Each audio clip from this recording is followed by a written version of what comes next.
নমস্কাৰ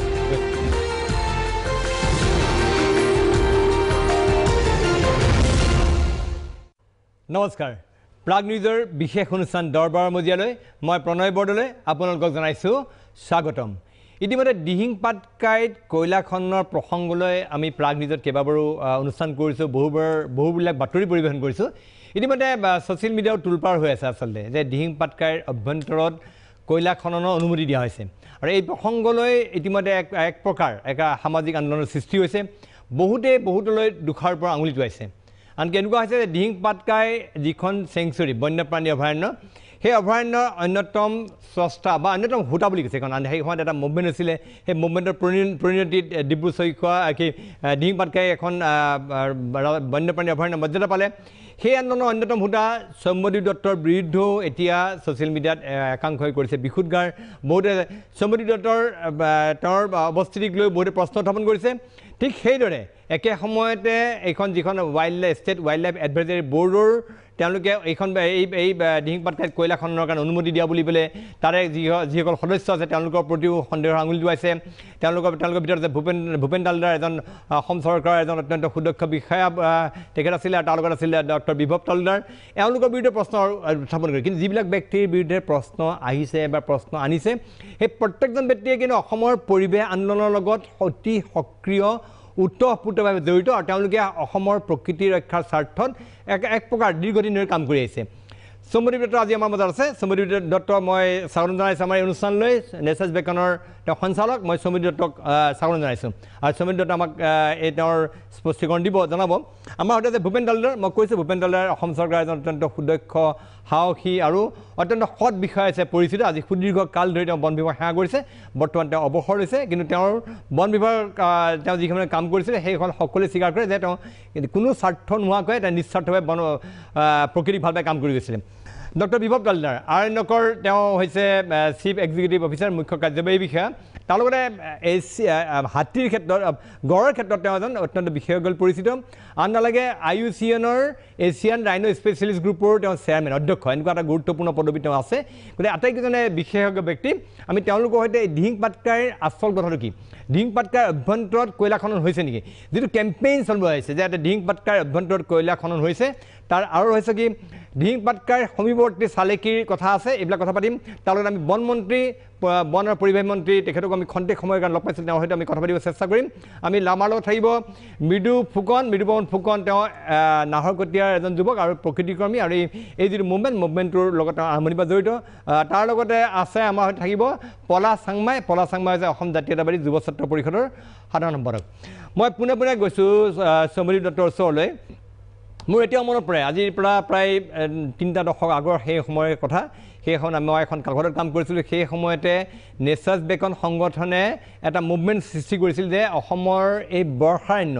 যে rain forest বুলি কয় ৰেইন ফৰেষ্ট অত্যন্ত সমৃদ্ধ জৈৱ বৈচিত্ৰ্য থকা এটা অঞ্চল সেই ৰেইন ফৰেষ্ট ৰক্ষা কৰিব লাগে বুলি এটা মুভমেণ্ট কৰিছিল তেতিয়া আমি খুব বেছি এইবিলাক জৈৱ বৈচিত্ৰ্য বৰ্ষাৰণ্য এইবিলাক কথাৰ বিষয়ে আমাৰ অসমৰ মানুহ বিশেষভাৱে পৰিচিত হোৱা নাছিল সেই সময়ত তেওঁলোকে এটা আন্দোলন কৰিছিল যে এইখন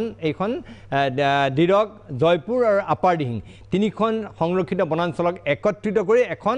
অভয়াৰণ্য গঠন কৰিব লাগে এই লৈ পেলাই তেওঁলোকে মুভমেণ্ট কৰিছিলে এই মুভমেণ্টত বহু লোক সাক্ষী আছে বহু সংগঠন তাত জড়িত হৈছিলে আমি সংবাদ মাধ্যম তাত জড়িত হৈছিলোঁ আৰু সুদীৰ্ঘ দিনৰ প্ৰচেষ্টাৰ অন্তত সুদীৰ্ঘ আন্দোলনৰ অন্তত বহুবিলাক ভয় ভাবুকি প্ৰতিহত কৰি চলোৱা সংগ্ৰামৰ অন্তত অসম চৰকাৰে সেইখন অভয়াৰণ্যৰূপে ঘোষণা কৰি বাধ্য হৈছিলে এতিয়া সেই অভয়াৰণ্যখন ঘোষণা হ'ল কিন্তু তাৰ পৰৱৰ্তী সময়ছোৱাত তাত যিখিনি ঘটনা হ'ল সেই ঘটনা প্ৰাসংগিক এইবিলাক কথালৈ বহুবিলাক আছে আলোচনা কৰিবলৈ মই সৌম্যদীপ দত্তৰ ওচৰলৈ গৈছোঁ শেহতীয়াভাৱে ডিব্ৰু চৈখোৱাৰ অভ্যন্তৰত কয়লা খনন হোৱা বুলি যিটো প্ৰচাৰ চলিছে এই প্ৰচাৰৰ জৰিয়তে সৌম্যদীপ দত্তৰ প্ৰতিও সন্দেহ আঙুলি টোৱাইছে বহুতে যে সৌম্যদীপ দত্ত নিশ্চুপ হৈ আছে সৌম্যদীপ দত্তই এইবাৰ মাত মাতা নাই সৌম্যদীপ দত্তই ৰহস্যজনক স্থিতি গ্ৰহণ কৰিছে মই জানিব খুজিছোঁ পোনপটীয়াকৈ সৌম্যদীপ দত্তৰ আচল স্থিতি কি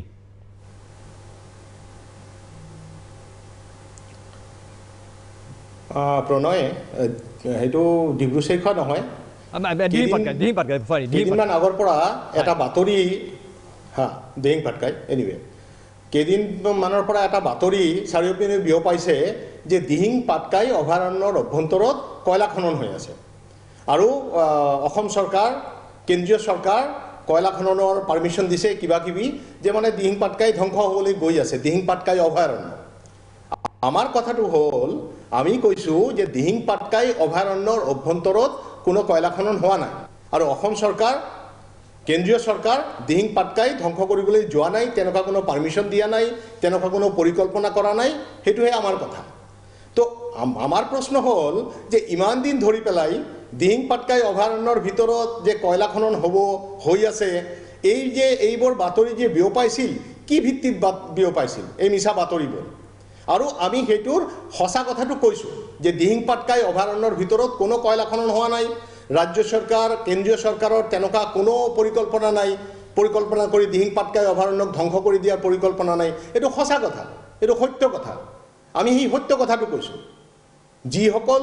মানুহে সেইটোলৈ কনচাৰ্ণ দেখুৱাইছে তেওঁলোকক মই আদৰণি জনাওঁ। হয়তো তেওঁলোকে ভাবিছে দিহিং পাটকাই অভয়াৰণ্য ধ্বংস হৈ যাব, সেইকাৰণে আমি কিবা কৰিব লাগে। তেওঁলোকক আমি শ্ৰদ্ধা কৰোঁ, পূৰা নেচাৰ্ছ বেকনৰ ফালৰ পৰা আমি শ্ৰদ্ধা কৰোঁ। কিন্তু আমাৰ প্ৰশ্নটো হ'ল যে এই যে ভুল মিছা কথাটো প্ৰচাৰ কিয় কৰা হ'ল?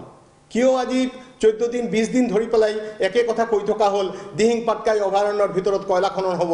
ৰাজ্য চৰকাৰ কয়লা খননৰ পাৰ্মিশ্যন দিছে, সেইটো কিয় কৰা হ'ল? সেইটো চবতকৈ ডাঙৰ প্ৰশ্ন আমাৰ। আৰু সেই অসত্য কথা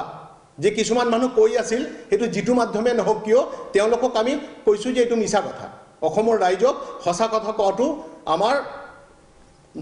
ন্যায্যতা। আমি সদায় সত্যৰ পক্ষত আছোঁ। আমি আজি ইমান বছৰ যুঁজি পেলাই দিহিং পাটকাই অভয়াৰণ্য হৈছে, গোটেই অঞ্চলটো আমাৰ কাৰণে ৰক্ষা পৰিলে, এতিয়া উল্টা কথা কৈ আছে, আমাকে কৈ আছে। মই সমদ্বীপ এই কথা সুধিব খুজিছোঁ। বিশেষকৈ মোৰ এতিয়াও মনত পৰে, মই দিহিং পাটকাইৰ যেতিয়া অভ্যন্তৰলৈ গৈছে, বৰ্ষাৰণ্যৰ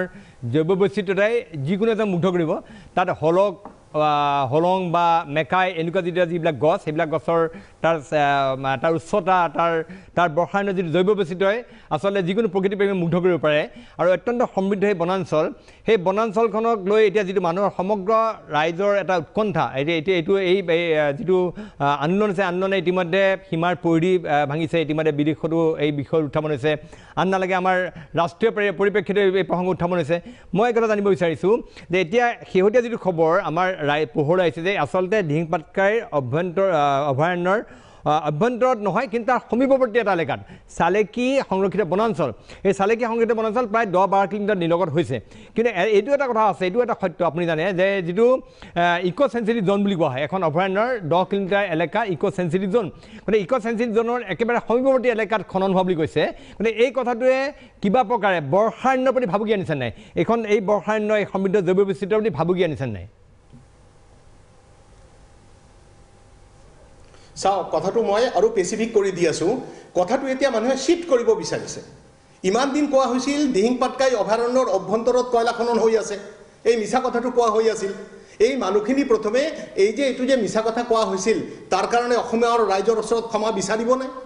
নেচাৰ্ছ বেকনে যে কৈ আছিল দিহিং পাটকাই অভয়াৰণ্যৰ অভ্যন্তৰত কোনো কয়লা খনন হোৱা নাই, আমাৰ 500 বৰ্গ স্কোৱাৰ কিলোমিটাৰ যিটো আমাৰ প্ৰপ'জাল, তাৰ ভিতৰত কয়লা খনন হোৱা নাই। জয়পুৰ, আপাৰ দিহিং, বীৰক ক'তো কয়লা খনন হোৱা নাই। এতিয়া কথাটো চিফ্ট কৰি লৈ গৈ আছে, বেলেগ ক'ৰবাত কয়লা খনন হৈ আছে, সেইটো আৰু বেলেগ কথা, সেইটো আমি আলোচনা কৰিম, সেইটো এটা বেলেগ চেপ্টাৰ। কিন্তু প্ৰথমে ক্লিয়াৰ কৰক যে নেচাৰ্ছ বেকন ভুল নাকি? আমি কি ভুল কথা কৈছিলোঁ নাকি যে দিহিং পাটকাই অভয়াৰণ্যৰ ভিতৰত কয়লা খনন হোৱা নাই, চৰকাৰে দিহিং পাটকাই অভয়াৰণ্যক ধ্বংস কৰিবলৈ যোৱা নাই, এইটো ভুল কথা আছিল নেকি?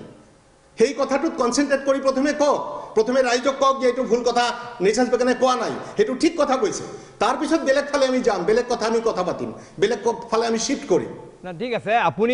প্ৰথমে স্পেচিফিকলি ক্লিয়াৰ কৰক, প্ৰত্যেকে কওক, আৰু আমি ভুল। ঠিক আছে সমীৰ দত্ত, আপুনি এটা প্ৰশ্ন উঠাব। আপুনি কৈছে যে এই কথাটো সত্যৰ ওপৰত প্ৰতিষ্ঠিত নহয়, ঠিক আছে, সেইটো সত্যৰ ওপৰত প্ৰতিষ্ঠিত নহয়, কিন্তু এই কথাটো সত্য যে ডিব্ৰু চৈখোৱাৰ পৰা চালেকি য'ত এতিয়া বৰ্তমান টিপক যিটো কলিয়াৰীৰ অধীনত য'ত খনন হৈছে, সেই তালৈ কিন্তু বৰ্ষাৰণ্য বৰ বেছি দূৰ নহয়। মই সেইকাৰণে আপোনাক জানিব খুজিছোঁ যে এই কথাতে বৰ্ষাৰণ্যৰ অস্তিত্বৰ প্ৰতি কিবা ভাবুকি আনিব পাৰে নেকি বা আনিছে নেকি? শুনক, কথাটো হ'ল এনেকুৱা, দিহিং পাটকাই অভয়াৰণ্য আৰু দিহিং পাটকাইৰ ইউনিক এৰিয়া, যিটো আমি আজি 25 বছৰ ধৰি সংৰক্ষণ কৰি ৰাখিছোঁ, নহ'লে গোটেই কোল মাফিয়া সেইটো বৰবাদ কৰি দিলে হয়। সেইটো আমি সংৰক্ষণ কৰিছোঁ, সেইখিনিয়ে বাচি আছে যিখিনি আমি ধৰি ৰাখিছোঁ। এতিয়া চেলেকি ক'ত এক্সপাৰ্ট বহি আছে পেনেলত, ভূপেন তালুকদাৰক মই বহুত শ্ৰদ্ধা কৰোঁ, তেওঁ অনেষ্ট ফৰেষ্ট অফিচাৰ, তেওঁলোক বহি আছে, তেওঁলোক ক'ব তেওঁলোক ক'ব চেলেকি কি চেলেকি ক'ত চেলেকি দিহিং পাটকাইৰ ভিতৰত হয় না কিমান বাহিৰত কওক মই শুনাৰ কাৰণে বহি আছোঁ তেওঁলোকৰ পৰা বিভৱ তালুকদাৰ আছে তেওঁ জানে তেওঁ কওক মই কিয় ক'ব লাগে মই দিহিং পাটকাইৰ কথাটো কৈছোঁ মই যিটো কথা কৈছোঁ সেইটো কথা সঠিক সেইটো অসমৰ ৰাইজে শুনিছে এতিয়া অসমৰ ৰাইজে বুজি পাইছে কিছুমান বিভিন্ন ইণ্টাৰেষ্টত কথাবোৰ কৈ আছিল চেলেকিৰ কথা তেওঁলোকে কওক মই শুনিম আজি না না চম এই কথাটো আপোনাৰ না না চম এইখন অভয়াৰণ্য সংগ্ৰামটোৰ লগত আপুনি উত্তৰপূৰ্বে জড়িত গতিকে আপোনাৰ এটা বক্তব্য আপোনাৰ এটা স্থিতি এটা প্ৰয়োজনীয়তা আছে গতিকে সেইকাৰণে কৈছোঁ যে ডিব্ৰু চৈখোৱা আপোনাৰ কথাৰ পৰা আমি আশ্বস্ত হৈছোঁ যে এইখন দিহিং পাটকাই অভয়াৰণ্যৰ বন্যপ্ৰাণী অভয়াৰণ্যৰ ভিতৰত হোৱা নাই কিন্তু তাৰ সমীপৱৰ্তী এলেকাত হৈছে এই এলেকাত আচলতে অপেন কাষ্ট মাইনিং আজি নহয় বহুত দিনৰ পৰা চলি আজি বহুত বছৰ এতিয়া নহয় এইটো মই যিটো জানো যে প্ৰায় 2013 চন মানৰ পৰাই তাত কয়লা খনন চলি আছে আৰু যিটো সমগ্ৰ যিটো কলিয়াৰী কথা কৈছে গোটেই কলিয়াৰী মই যিমান দূৰ জানো এইটো দিহিং পাটকাই হস্তি প্ৰকল্পৰ অধীনত গতিকে হস্তি প্ৰকল্পটো তাত প্ৰায় 200ৰ পৰা 250 মান হাতী আছে গতিকে এই যিটো কয়লা খনন এই যিটো কলিয়াৰী হৈছে এই কয়লা খননে হস্তি যিসকল আছে বন্য হস্তি সেই বন্য হস্তিৰ প্ৰতি ভাবি জ্ঞান নাই নেকি আপুনি কি ভাবে এজন প্ৰকৃতিকৰ্মী হিচাপে না মইতো ডেফিনেটলি কম মইতো 2 মিনিটৰ এটা ভিডিঅ' জাৰি কৰিছিলোঁ সেইটোলৈ ইমান হুলস্থুল কিয়নো সত্যৰ ওপৰত প্ৰতিষ্ঠিত বস্তুটো এতিয়া মই কৈছোঁ যে ভূপেন তালুকদাৰ আছে তেওঁ এলিফেণ্ট এক্সপাৰ্ট তেওঁ প্ৰথম হাতীৰ ওপৰত কিতাপ লিখিছে বিভৱ তালুকদাৰ আছে তেওঁ আয়ুচিয়ন এক্সপাৰ্ট তেওঁলোকে কৈ লওক তেওঁলোকৰ কথা শুনি লওক তাৰপিছতো মই আছোঁ ষ্টুডিঅ'ত মোৰ কথাটো মই কম শেষত মোক সুধিব মই প্ৰথমে শুনি লওঁ তেওঁলোকৰ কথা তেওঁলোকে কি কয় ৰাইজে কি কয় শুনি লওঁ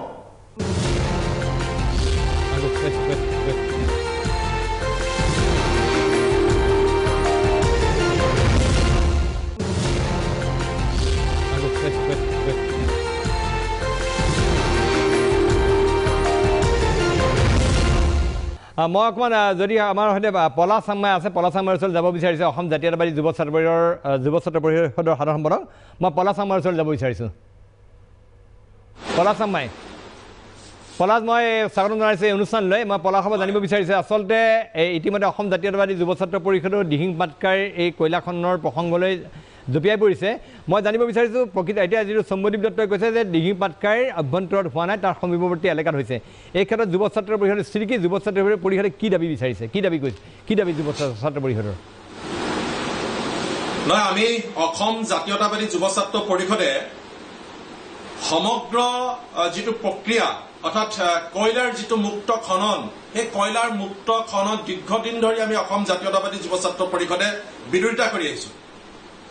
এই কাৰণে বিৰোধিতা কৰি আহিছোঁ কয়লাৰ মুক্ত খননে সেই জীৱিত যিবিলাক পাহাৰ সেই পাহাৰবিলাক একেবাৰে খানি তছনছ কৰি পেলাইছে আপোনালোকে দেখিছে যোৱাকালি আপোনালোকৰ টিভিতে এখন প্ৰতিবেদন প্ৰস্তুত কৰিছিলে সেই প্ৰতিবেদনত সুন্দৰভাৱে দেখুওৱা হৈছে যে এটা জীৱিত পাহাৰ কেনেধৰণে কাটি কৃত্ৰিমভাৱে আকৌ এটা পাহাৰ সৃষ্টি কৰা হয় গতিকে এই যিটো প্ৰক্ৰিয়া সেই প্ৰক্ৰিয়াটোত আমি অসম জাতীয়তাবাদী যুৱ ছাত্ৰ পৰিষদে বিৰোধিতা কৰিছোঁ আনহাতে দিহিং পাটকাই যিখন বনাঞ্চল বা যিখন অভয়াৰণ্য তাত সেই অংশতে হওক বা তাৰ কাষৰ অংশতে হওক কোনো অংশতে তেনেধৰণে আমি কয়লাৰ মুক্ত খনন হোৱাটো বিচৰা নাই এই কাৰণেই বিচৰা নাই কয়লাৰ যদি তাত মুক্ত খনন হয় তেনেহলে আমি দেখিম যে যিখন জৈৱ বৈচিত্ৰ্য যিখন আমাৰ ঐতিহাসিক পাহাৰ বা যিখন বনাঞ্চল সেই বনাঞ্চলখনত থকা যিবিলাক সম্পদ সেই সম্পদবিলাক এদিন নিশ্চিন্ন হৈ যাব পৃথিৱীৰ বিৰল প্ৰজাতিৰ আমি সকলোৱে জানো তাত তৃণ তৰু আছে জীৱকুল আছে এইবিলাক ধ্বংসৰ গৰাহলৈ নিশ্চয় কোনো মানুহে আমি ঠেলি নিদো যোৱাকালি আমি অসম জাতীয়তাবাদী যুৱ ছাত্ৰ পৰিষদৰ এটা সজাতি দলে এই গোটেই প্ৰক্ৰিয়াটো আমি সূক্ষ্মভাৱে পৰ্যালোচনা কৰিছো পৰ্যবেক্ষণ কৰিছো আমি দেখিছো যে লিডুৰ এতিয়া বিভিন্ন ধৰণৰ কয়লা দম কৰি থোৱা আছে সেই কয়লাৰ পৰা ডাঙৰ ডাঙৰকৈ নলা খানি দিহিং নৈত পেলাই দিয়া হৈছে এতিয়া মাছে কণী পৰাৰ সময় প্ৰজনন কৰাৰ সময় এই সময়ত তেনেধৰণে যিবিলাক ৰাসায়নিকযুক্ত কয়লাৰ যিবিলাক পানী সেই পানী যদি দিহিং নৈত পৰে নিশ্চিতভাৱে মাছৰ যিবিলাক প্ৰজনন সেই প্ৰজনন বন্ধ হ'ব বা বেয়া হৈ যাব গতিকে এই যিবিলাক ব্যৱস্থা এই ব্যৱস্থাবিলাক কোনো কাৰণতে আমি মানি নলওঁ কাৰণে কৈছো যে আমি 800 বৰ্গ কিলোমিটাৰ ব্যাঘাতৰ যিখন দিহিং পাটকাই বনাঞ্চল সেই বনাঞ্চলখনত আমি সকলোৱে জানো যে 111 বৰ্গ কিলোমিটাৰ এলেকাহে এতিয়া অভয়াৰণ্য হিচাপে স্বীকৃতি দিয়া হৈছে গতিকে আমি অসম জাতীয়তাবাদী যুৱ ছাত্ৰ পৰিষদে দাবী জনাইছো যে 800 বৰ্গ কিলোমিটাৰ ব্যাঘাতৰ যি সমগ্ৰ দিহিং পাটকাই যিটো বনাঞ্চল কেইবাখনো বনাঞ্চল কেইবাখনো পাহাৰ লগ লাগি পেলাই 800 বৰ্গ কিলোমিটাৰ ব্যাঘাতৰ যিটো এলেকা সেই এলেকাটোকে আমি অসম জাতীয়তাবাদী যুৱ ছাত্ৰ পৰিষদে অভয়াৰণ্য হিচাপে ঘোষণা কৰিবৰ কাৰণে আমি দাবী জনাইছো এখন বনাঞ্চলে কেতিয়া মৰ্যাদা পাব তেতিয়া আইনগতভাৱে ইয়াক মৰ্যাদা দিয়া হ'ব গতিকে আজি যদি এই বনাঞ্চলখন 800 বৰ্গ কিলোমিটাৰ ব্যাঘাতৰ যিখন বনাঞ্চল দিহিং পাটকাই বনাঞ্চল সমগ্ৰ বনাঞ্চলখন যদি অভয়াৰণ্য হিচাপে স্বীকৃতি পালেহেঁতেন তেনেহ'লে নিশ্চিতভাৱে তাত ভাৰত চৰকাৰে হওক বা আন যিবিলাক বিভাগ সেই বিভাগবিলাকে কেতিয়াও মুক্তভাৱে মই আপোনাৰ ওচৰত যাম মই অকণমান গৈছোঁ আমাৰ সৈতে আছে মৃদু পৱন ফুকন আৰু আচলতে এই দিহিং পাটকাই যিখন বৰ্ষাৰণ্য আটাইতকৈ সমীপত থকা এজন প্ৰকৃতিকৰ্মী এই যিটো মুভমেণ্ট হৈছিলে নেচাৰ বেকনে যিটো মুভমেণ্ট চলাইছিলে যে দিহিং পাটকাই এখন বন্যপ্ৰাণী অভয়াৰণ্য হ'ব লাগে সেই আন্দোলনৰ আন এগৰাকী অন্যতম হোতা সেয়া মৃদু পৱন ফুকন আৰু তেওঁ মৃদুৱে ইতিমধ্যে এই গোটেই কাহিনী ভালকৈ জানে মই মৃদুবা জানিব বিচাৰিছোঁ আচলতে প্ৰকৃত সত্যটো কি দিহিং পাটকাইৰ অভ্যন্তৰত কয়লা খনন হোৱা বুলি যিটো বৰ্তমান সকলোৱে মিলি এটা আন্দোলন কৰিছে খুব ভাল কথা গতিকে আমি সকলোৱে যেনেকৈ নহওক এখন সমৃদ্ধ বৰ্ষাৰণ্য বচাব লাগে কিন্তু মই প্ৰকৃত কথাটো কি মই জানিব বিচাৰিছোঁ মৃদু পৱন ফুকনৰ পৰা আৰু চালেকিৰ যিটো কথা কোৱা হৈছে এই চালেকিনো বৰ্ষাৰণ্যৰ প্ৰতি কি ভাবুকি আনিছে চালেকিৰ কয়লাখনে এই বিষয়ে মই মৃদু পৱন ফুকনৰ পৰা জানিব বিচাৰিছোঁ হেল্ল' মৃদু মই শুনি আছোঁ মৃদু পৱন ফুকন এইখিনি হেল্ল' মৃদু মই শুনি আছোঁ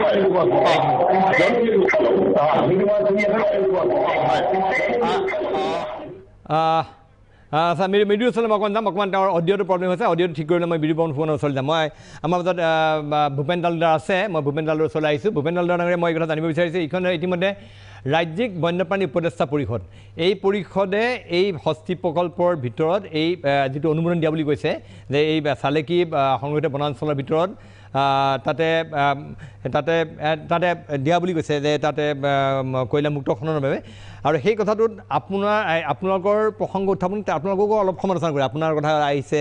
বিভদ লালৰ কথা আহিছে ৰাজ্যিক বন্যপ্ৰাণী উপদেষ্টা পৰিষদৰ আচলতে প্ৰকৃত সত্যটো কি আৰু এই হস্তি প্ৰকল্পৰ লোকাষ্টে নেকি আচলতে এক নম্বৰ কথাটো হ'ল মই ব্যক্তিগতভাৱে এই কয়লা অপেন কাষ্ট মাইনিংটো মই ছাপোৰ্ট নকৰোঁ কাৰণ তাৰমানে এটা সময়ত বহু বছৰ আগতে এই যিটো লোহাৰ যিবিলাক হেৰি আছে ঝাৰখণ্ডত বা সেইবিলাক দেখিছিলোঁ মই তাহাঁতে কেনেকৈ ছিষ্টেমেটিকেলি চাইণ্টিফিকেলি কাটছে মই এই যিটো আমাৰ লিডুৰ যে কয়লা খনন এই কয়লা খননটো তাৰমানে মই তুলনা কৰোঁ কেনেকৈ গৰু এটা মল্লি পথাৰত চালটো চেলাই এৰি থৈ আহে আৰু শগুনে শিয়ালে কুকুৰে যায় যেনেকৈ পাৰে সেনেকৈ টানি টানি খায় 1884 চনৰ পৰা এই টানি টানি খাই আছে আজিও খাই আছে এইটো বহুত ডাঙৰ কাৰবাৰ একোটা বুজিছেনে কায়ো বন্ধ কৰা নাই 1884 চনৰ পৰা প্ৰথম কয়লা আৰম্ভ হৈছিল 1884 চনৰ পৰা অপেন কাষ্ট মাইনিং আৰম্ভ হৈছে এতিয়াও চলি আছে আমি গোটেই মেখাই চাই আছোঁ লাহে লাহে আমি সচেতন হৈছোঁ কিন্তু এই যে গৰু চাল চেলে থোৱা গৰুটো পাথাৰত থলে যেনেকৈ তাৰমানে শিয়ালে কুকুৰে কাউৰে য'তে আহে খাই শগুনে খায় সেনেকৈ খাই আছোঁ ইমান বছৰ ধৰি খাই আছোঁ আমি কায়ো মাতা নাই এতিয়া এই কাৰণতে এতিয়া কথাটো হৈছে যে এডভাইচাৰী বৰ্ডৰ মেম্বাৰ ময়ো আছিলোঁ এডভাইচাৰী বৰ্ডৰ মেম্বাৰ যিটো বিশেষ নতুন কমিটি পাতিছিল 16 চনত জুলাই মাহত পাতিছিল ছেপ্টেম্বৰ মাহত তাৰমানে ফাৰ্ষ্ট ছিটিংটো হৈছিল ছেপ্টেম্বৰৰ ফাৰ্ষ্ট ছিটিঙৰ বৰ্ডৰ লগত এই সেইটোৰ সম্পৰ্ক নাই এই চাইনটো মাৰা আছে মানে আগৰ বৰ্ডে এইখন তাৰমানে ডিছকাশ্যন হৈছে বৰ্ডৰ ডিছকাশ্যনতে বৰ্ডে কৰিছে কি তাৰমানে এটা সিদ্ধান্তত আহিব নলাক তাতে ৰিপৰ্ট আছে কি DFO ৰিপৰ্ট দিছে যে এইটো তাৰমানে ইক' চেঞ্চিটিভ জোন তাৰমানে ডিব্ৰু চৈখোৱা দিহিং পাটকাই ইক' চেঞ্চিটিভ জোনৰ 10 কিলোমিটাৰৰ বাহিৰত কনজাৰভেটৰ ৰিপৰ্ট পিচিচিএফে মানে এই বৰ্ডত দিছে তে বৰ্ডে ক'লা কি তাৰমানে সেই কি বৰ্ডত ডিছকাশ্যন হৈছিল মই নাজানো কাৰণ সেই বৰ্ডৰ মেম্বাৰ মই নাছিলোঁ গতিকে পিছৰ বৰ্ডত আহিছোঁ গতিকে তাৰমানে সেই বৰ্ডে কৰিলে কি তাহোঁ হয়তো একমত আহিব নলাক সেইকাৰণে এখন কমিটি পাতি দিলে যে তাৰমানে সৰজমিন তদন্ত কৰি চাওক সৰজমিন তদন্ত কৰোঁতে লগত পিচিচিএফক লগত আছে যে তোমাৰ মানুহ যাব লাগিব তাৰমানে চাব লাগিব 10 কিলোমিটাৰ দূৰত বাহিৰত আছে নে নাই ইক' চেঞ্চিটিভ জোনৰ ভিতৰত এতিয়া সেই কমিটিখনে যিখন কমিটি বৰ্ডে পাতি দিছিল সেই বৰ্ডে পাতি দিয়া কমিটিখনে তাৰমানে ৰিপৰ্টটো দিছে যে এইটো তাৰমানে বাহিৰত আছে আৰু এপ্ৰুভ কৰিব পাৰে সেই আগৰ কমিটি বোৰ্ডৰ ৰিপৰ্টটো এই বোৰ্ডত জাষ্ট আমাৰ মেজেণ্ডাত থকাৰ কাৰণে পাছে হৈছে এই কমিটিত সেইটো ডিছকাশ্যন সেনেকৈ অহা নাই আচ্ছা আগতে পূৰ্বতে বোৰ্ডে তাৰমানে সিদ্ধান্ত হেৰি কৰিছে কৰি কমিটি পাতি দিছে কমিটি যে মানে তাতে ইনস্পেক্ট কৰিছে সৰজমিন মানে বিশেষজ্ঞ কমিটি এখন কৰিছে বিশেষজ্ঞ কমিটিয়ে প্ৰতিবেদন দিছে যে এখন কৰিব পাৰে এখন এপ্ৰুভ কৰিব পাৰে আচ্ছা তেতিয়া এই নেক্সট বোৰ্ডখনৰ মেম্বাৰবিলাকৰ লগত কি কানেকশ্যনটো আছে সেইখন খালি অৱধাৰিতভাৱে আপুনি পাছ কৰিব লাগিব 2 নম্বৰ কথা কওঁ মই এনি যিকোনো জেগাই এই যে অলপ আগতে আমাৰ সৌম্যদেৱক যিটো কথা কোৱা হৈছে ঠিকে আছে সৌম্যদেৱকে কওঁ মই সি শুনিব বিচাৰিছে যিকোনো ঠাইতে যদি বিশেষ কৰি হিলি এৰিয়াত 1 হেক্টৰ মাটিও যদি তাৰমানে ডিফৰেষ্টেশ্যন হয় তাৰ 10 গুণ তাৰ যদি এফেক্ট হ'ব বায়'ডাইভাৰ্চিটিৰ ওপৰত 10 গুণ বেছি হয় প্লেনত কৰি পাহাৰ এলেকা বেছি হ'ব যদি তাৰমানে হিলি এৰিয়াত যদি 1 হেক্টৰত যদি হেৰি হ'ব 1 স্কুৱেৰ কিলোমিটাৰ তাৰমানে প্লেনত নহয় সেইটো এইটো 84 চনৰ পৰা চলি আছে 1 নম্বৰ 2 নম্বৰ হৈছে কি প্ৰত্যেকটো তাৰমানে এই হেৰিতে টেৰিষ্ট্ৰিয়েল ইক'চিষ্টেমত অলপ তাৰমানে এই জোন অফ ইনফ্লুৱেঞ্চ যিটো বুলি কয় জোন অফ ইনফ্লুৱেঞ্চটোৰ হেৰিটো অলপ কম কিন্তু ৱেটলেণ্ডত এইটো মস্ত ডাঙৰ চাইনাত যদি কিবা এটা হয় ব্ৰহ্মপুত্ৰ কাজিৰঙাত কিবা এটা হ'ব এইটো ডাঙৰ কিন্তু টেৰিষ্ট্ৰিয়েল অলপ কম কিন্তু ডেফিনেটলি তাত এফেক্ট হ'ব আৰু এই আজি যে বুঢ়ী দিহিঙত যে পঢ়ছে এইটো নহয় আগৰ পৰাই কৰি আছে মই তাৰমানে যোৱা বছৰ মই গৈছিলোঁ তাৰমানে বাৰ্ণিহাটৰ ফৰেষ্ট কলেজৰ ট্ৰেইনিংবিলাক ৰেঞ্জাৰ ট্ৰেইনিংবিলাক লৈ গৈছিলোঁ তাতে আমি গোটেই ইফালৰ পৰা সিফালে চাই আহিছোঁ মই পলিউশ্যন সাংঘাতিক পলিউশ্যন এই পৰ্যন্ত আজি হোৱা নাই আগৰ পৰা হৈ আছে বহুত দশক হৈ আছে হৈ আছে তাতকৈ ডাঙৰ কথা হ'ল কি এইটো 73 চনতে লিজ শেষ হৈছে কি কাৰণত 19 চনলৈ কিন্তু তাৰমানে লিষ্টটো এৰি নহ'ল চলাই থাকিলে আৰু কি কাৰণত তাৰমানে তাৰ কয়লা খনন চলি আছিল কেনেকৈ আৰু আমি কি কৰি আছিলোঁ তেতিয়া আমি কি কৰি আছিলোঁ যে এটা ইমান ডাঙৰ কাৰবাৰ এটা 73 চনতে লিজ শেষ হৈছে 30 বছৰৰ লিজ হৈছে আৰু সেই 73 চনৰ পৰা 3 চনৰ পৰা লিষ্টটো তাৰ শেষ হৈছে 73 পৰা আৰম্ভ হৈ এই 30 বছৰৰ পাছত 3 চনৰ পৰা 19 চনলৈ কি কাৰণত তাৰমানে তাহাঁতক পাৰ্মিশ্যন তাহাঁতক দিয়া নাই আৰু কি কাৰণত কেনেকৈ তাহাঁত চলাই আছে কাই চাই আছে আচ্ছা সেইটো কাৰণে আমি চব দেই নহয় জানো মানে মই কথা কৈছোঁ কাৰণ এইটোতো আপোনাৰ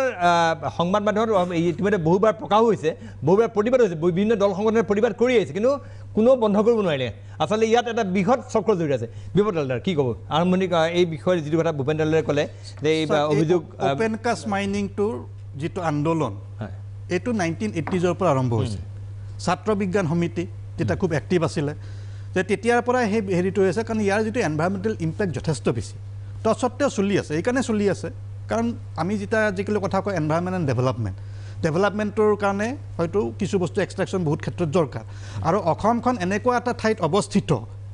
য'ত প্ৰতিটো জেগাতে আমি নাযাওঁ কিয় বায়'ডাইভাৰ্চিটি আছে ক'ৰবাত বেছি আছে ক'ৰবাত কম আছে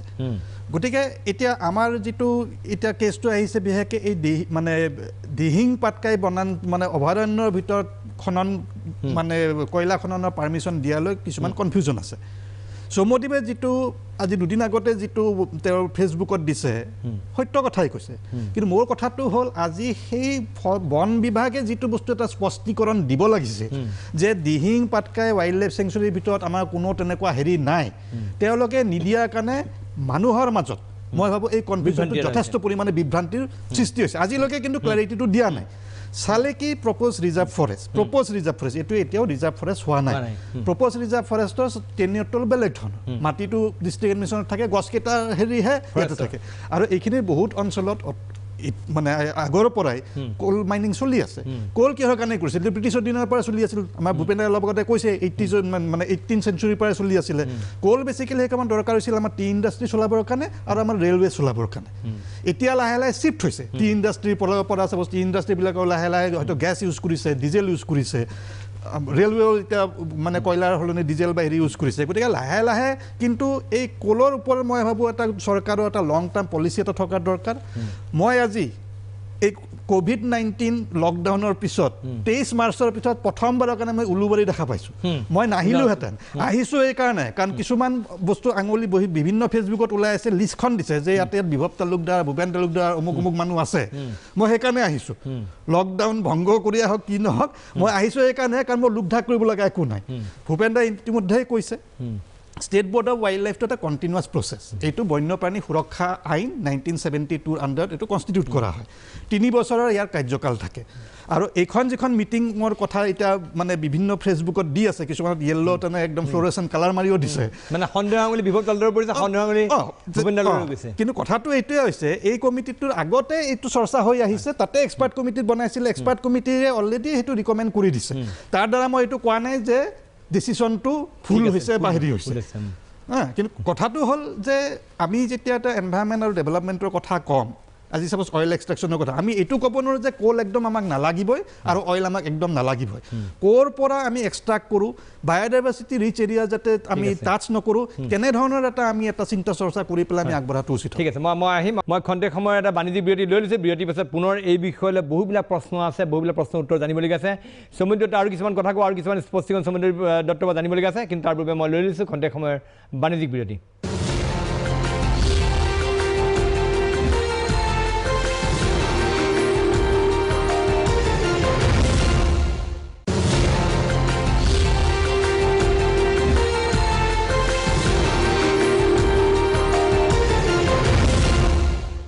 খন্তেক সময়ত বিৰতিৰ পিছত পুনৰ উভতি আহিছোঁ প্ৰাগ নিউজৰ বিশেষ অনুষ্ঠান দৰবাৰৰ মজিয়ালৈ আজি আমি দৰবাৰত আলোচনা কৰি আছোঁ দিহিং পাটকাই যিখন সমৃদ্ধ বৰ্ষাৰণ্য আছে সেই অভয়াৰণ্যখনৰ বিষয়ে ভৱিষ্যতৰ বিষয়ে কথা পাতি আছোঁ তাত কয়লা খনন হোৱা বুলি ইতিমধ্যে ব্যাপক এটা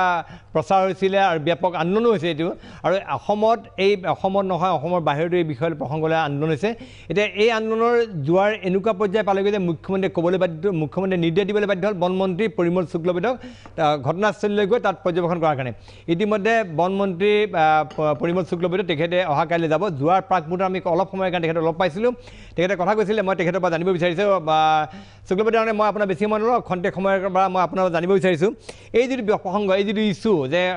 দিহিং পাটকাইত কয়লা খনন হৈছে তাত ব্যাপক হাৰ বৰ্ষাৰণ্য ক্ষতিসাধন হৈছে এই প্ৰসংগত অসম চৰকাৰৰ স্থিতি কি আপোনাৰ পৰা জানিব বিচাৰিছোঁ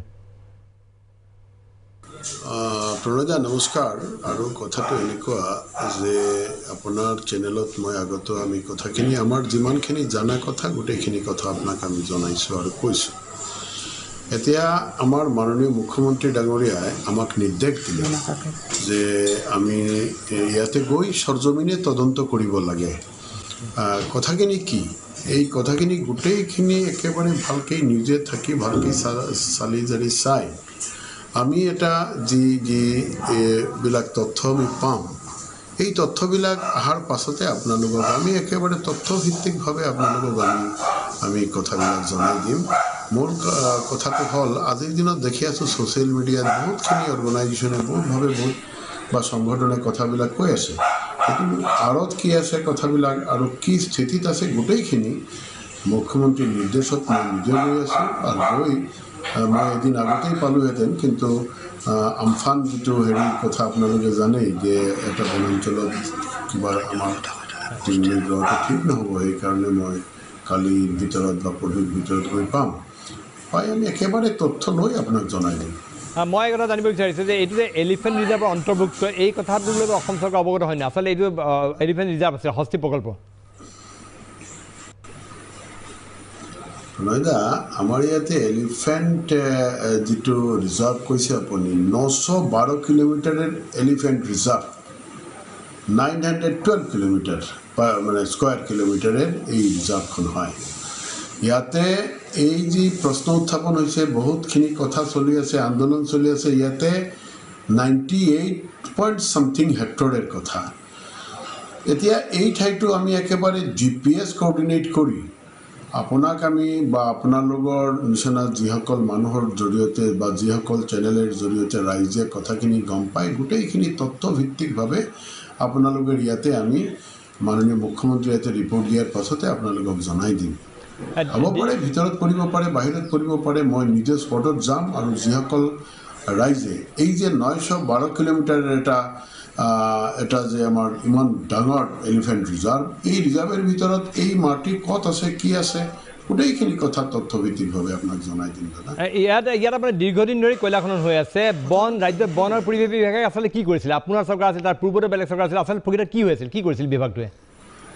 আপুনি কৈছে যে ইমান দিনৰ পৰা চলি আছে 2003 বা আপুনি কৈছে 15-20 বছৰ 25 বছৰৰ পৰা চলি আছে যিমান দিন আপুনি কৈছে এতিয়া মোৰ চৰকাৰ অহাৰ পাছতেই না আমি গোটেইখিনি তথ্য আমি লৈ কেন্দ্ৰীয় চৰকাৰৰ ওচৰত জমা দিলোঁ আৰু এই কেন্দ্ৰীয় চৰকাৰে আজিৰ দিনত যি চৰ্চাটো হৈছে কেন্দ্ৰীয় চৰকাৰে বা নেশ্যনেল ৱাইল্ড লাইফ বোৰ্ডৰ ফালৰ পৰা এই হেৰিটো আপোনালোকে পালে আমাৰ চৰকাৰ অহাৰ পাছতেই মাননীয় মুখ্যমন্ত্ৰীৰ নেতৃত্বত আমি যে কাম কৰি আছোঁ আমি গোটেইখিনি তথ্য পঠালোঁ আমি আজিৰ দিনত বন্ধ ৰাখিছোঁ এই কথাটো আপোনালোকে জানে যে এই গোটেইখিনি বন্ধ ৰখা আমাৰ চৰকাৰে কৰিলে এতিয়া আপুনি যদি সোধে মোক যে আগৰ চৰকাৰে কি কৰিলে এইটোতো আপোনালোকে জানে মই আৰু ক'বলগীয়া নাই কিন্তু আমাৰ চৰকাৰ অহাৰ পাছতে ৱাইল্ড লাইফৰ কথা যিহেতু আহিছে আপোনালোকে দেখিছে যে আমি আজিৰ দিনত কিমান পৰিশ্ৰম কৰি বা গোটেইখিনি ৰাইজৰ সহায় সহযোগ লৈ আমি চেষ্টা কৰি আছোঁ যাতে বায়'ডাইভাৰ্চিটি বা ৱাইল্ড লাইফ গোটেইখিনি যাতে আমি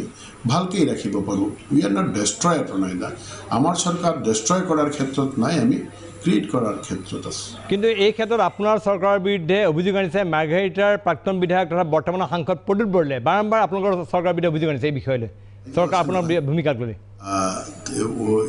এই অঞ্চলত বহুত মিডিয়াৰ বন্ধুসকল আছে বহুত সংগঠন আছে এতিয়া আপুনি যদি গুৱাহাটীত বহি আপুনি খবৰটো পালে যে ইমান বছৰৰ পৰা ইয়াতে আৰম্ভ হৈছে তেনেহ'লে খবৰটো আপোনাৰ ইয়াতে আহিছে নহয় এতিয়া তেওঁ কি কথাটো কৈছে তেওঁৰ অধিকাৰ আছে কোৱাৰ ক্ষেত্ৰত তেওঁ কৈছে তেওঁতো এই বিভাগৰ মন্ত্ৰী আছিল তেওঁতো ইয়াতে সাংসদ বা বিধায়ক আছিল কাজেই গোটেইখিনি কথা দাদা আমি নিজে সৰজমিনিতে চাই মেলি আমি গোটেই তথ্য আনি মাননীয় মুখ্যমন্ত্ৰী যেহেতু মোক নিৰ্দেশ দিলে যোৱাৰ কাৰণে মই স্পটত গৈ আছোঁ আৰু গৈ আপোনালোকৰ জৰিয়তে গোটেইখিনি তেওঁৰ কথাটোৰো আমি যদি কিবা আমি জবাব খুজি পাওঁ আপোনাক জনাওঁ এই কথাটো আপোনালোকে ভালকৈ জানে যে আজিৰ দিনত বনমন্ত্ৰী হিচাপে আমাৰ ইয়াতে কোনো হিডেন চেপ্টাৰ নাই যিটো আমি পাম আপোনালোকৰ ওচৰতে আমি উজাগৰ কৰিম কয়লাৰ মুক্ত খননটো তাত চলি আছে সেইটো ক্ষেত্ৰত কিবা স্থিতি আপোনালোকৰ কি ভাবে বন্ধ কৰি ৰাখিছোঁ আজিৰ দিনত এইটো বন্ধ আছে আমি ইয়াতে যে তথ্য বাৰম্বাৰ যে আমি লৈ থাকোঁ জানি থাকোঁ এইবিলাক মানে আমাৰ যি ৰিপৰ্টটো আছে আমি বন্ধ হিচাপে আমি জানো সেইকাৰণে আমি পাৰ্চনেলি কৈ আছোঁ কয়লা মুক্ত খনন বন্ধ কৰাৰ কিবা আশ্বাস দিব নেকি তাত অবৈধভাৱে হৈ আছে বহুত কাম এতিয়াই আপোনাক গোটেইখিনি আশ্বাসো দি দিব পাৰোঁ আৰু গোটেইখিনি কৰি ল'ব পাৰোঁ তেনেহ'লে মই কিয় গৈ আছোঁ এইটোৰ স্থিতিটো আমি চাই লওঁ স্থিতিটো চোৱাৰ পাছতে মই বাৰম্বাৰ আপোনাক এই কথাটো কৈ আছোঁ যে স্থিতিটো চাই ক'ত পৰিলে কি কথা এইটো এটা ডাঙৰ অঞ্চল আপোনালোকে জানে পাটকাই এটা বিস্তীৰ্ণ অঞ্চল পাটকাই ভেলী আমি আগতে কৈছিলোঁ এইটোৰ পাছতে দিহিং পাটকাই ৱাইল্ড লাইফ হ'ল আজি যিটো এলিফেণ্ট চেঞ্চুৰী আপোনালোকে কৈছে এলিফেণ্ট চেঞ্চুৰীৰ কথাটো আমি ক'লোঁ যে এইটো প্ৰায় 912 কিলোমিটাৰ লৈ বিস্তীৰ্ণ এটা অঞ্চল স্কোৱাৰ কিলোমিটাৰ লৈ গোটেইখিনি আমি চাই মেলি আমি আপোনালোকৰ জৰিয়তে ইয়াতে নিঃসন্দেহে ৰাইজে জানিবলৈ হ'লে আপোনালোক লাগিব আপোনালোকৰ জৰিয়তে আমি ৰাইজক জনাই দিম ধন্যবাদ জনাইছোঁ সেয়া আছিলে আমাৰ ৰাজ্যৰ বন আৰু পৰিৱেশ মন্ত্ৰী তেখেতে আজি নিশাই তেখেতে ৰাওনা হ'ব এতিয়া দিহিং পাটকাইলৈ সেইকাৰণে তেখেতে মই বেছি সময় তেখেতে দিব নোৱাৰিম আগতে গৈছিলে গতিকে আমি আশা কৰিছোঁ যে এই ক্ষেত্ৰত হয়তো এটা বিহিত ব্যৱস্থা চৰকাৰখনে গ্ৰহণ কৰিব তেখেতৰ পৰিদৰ্শনৰ পিছত মই পোনপটীয়াকৈ গৈছোঁ মৃদু পৱন ফুকন মৃদুৰ ওচৰলৈ মই এইবাৰ আকৌ এবাৰ গৈছোঁ মৃদু মই জানিব বিচাৰিছোঁ যিটো এই কথাত প্ৰশ্ন এইটো আছিল যে চালেকি ৰিজাৰ্ভ ফৰেষ্টৰ প্ৰপ'জ ৰিজাৰ্ভ ফৰেষ্ট তাৰ আণ্ডাৰত এই মুক্ত কয়লাৰ এই মুক্ত খনন হৈ আছে এই মুক্ত খননে বৰ্ষাৰণ্যৰ প্ৰতি যিখন আমি কৈ দিহিং পাটকাই বৰ্ষাৰণ্যৰ প্ৰতি কিবা ভাবুকি আনিছে নে আৰু তাৰ দিহিং পাটকাই বৰ্ষাৰণ্যৰ যিটো জৈৱ বৈচিত্ৰ্য আৰু এই জৈৱ বৈচিত্ৰ্যৰ মাজত পাৰ্থক্য আছে নে একেধৰণৰ তাৰ জৈৱ বৈচিত্ৰ্য শুনক যেতিয়া আমাৰ যেতিয়াৰ পৰা অপেন কাষ্ট মাইনিং আৰম্ভ হ'ল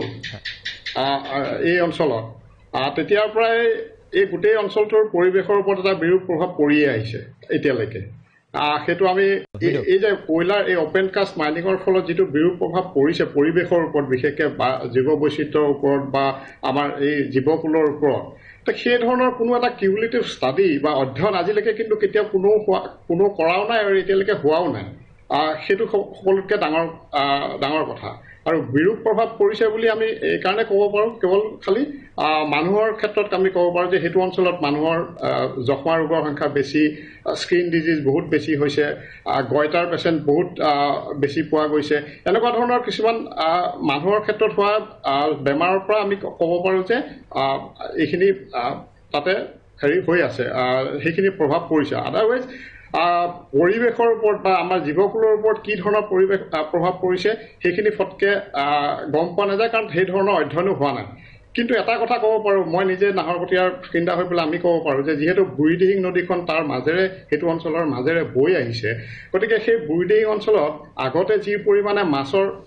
মাছ পোৱা গৈছিল, বিভিন্ন প্ৰজাতিৰ মাছ পোৱা গৈছিল, সেইটো এতিয়া দেখা নাযায়। আৰু সেইটো এটা কাৰণ হ'ব পাৰে নেকি যে কয়লাৰ মুক্ত খননৰ যি পানী তালৈ নিগৰি আহি পেলাই পৰেহি, সেইটো এটা তাৰ কাৰণ হয়তো হ'ব পাৰে। কিন্তু এতিয়াও সেইটো কোনো অধ্যয়ন নোহোৱাকৈ আচলতে কোৱাটো এটা ডাঙৰ কথা। আৰু চালেকি যিটো অলৰেডি আগৰ বক্তাকেইজনে ক'লেই যে চালেকি অঞ্চলটো একচুৱেলি দিহিং পাটকাই যিটো অভয়াৰণ্য, সেই অভয়াৰণ্যখনৰ পৰা বাহিৰত